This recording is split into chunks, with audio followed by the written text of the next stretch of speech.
out that law and we read it several times, and I said, okay, wait, because they kept saying, but this is a law in Illinois. And I said, look at the beginning of it. It says, anyone required to file a federal income tax return is required to file an Illinois tax return. I said, if it is true that he's not required to file a federal return, then that nullifies the Illinois law. Two people, they kept saying, but he's going to get by with it. And I said, what is he getting by with but his rights? If there is no law, he's not breaking a law. He's just standing on his rights. Are we going to deny him that? That's when this one juror sat back and kind of rolled his eyes, and he said, you mean we don't have to pay taxes?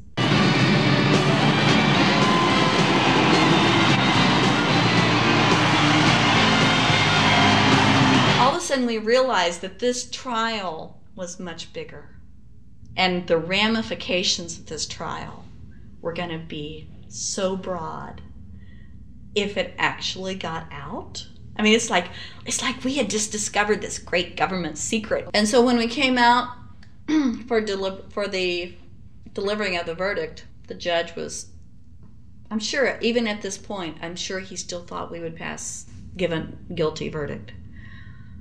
And the reason I say that is because of the look on his face when the first not guilty was read. His face just turned white.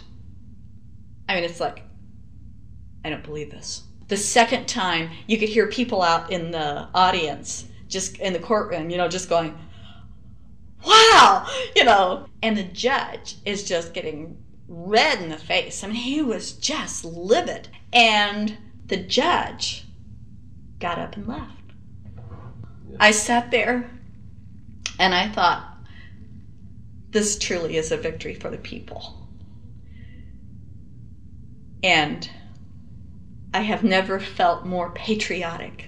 And I knew that we had done the right thing. I looked at that man, Mr. Harrell, and I thought, the system might not work all the time, but this time, for that man, it did. In November 2004, the government arrested former IRS criminal investigator Joe Banister. They charged him with fraud for telling the American people the truth about the income tax laws. The jury obviously agreed with Joe.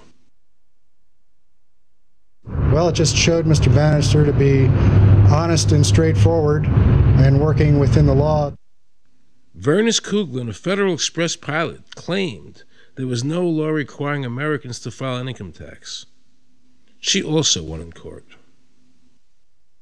24 people were criminally charged by the IRS because they claimed there was no law requiring them to file an income tax return. The fact is, neither the judge, nor the prosecutor, nor the IRS could bring that statute in there because it's not in the books. The jury came back with an acquittal for everyone. When the matter is put to the test, which means in terms of court and enforcement action, there is a 100% success rate in shooting down these arguments. The mafia has a code and they follow it, and it's a code of honor. But the IRS has no code of honor.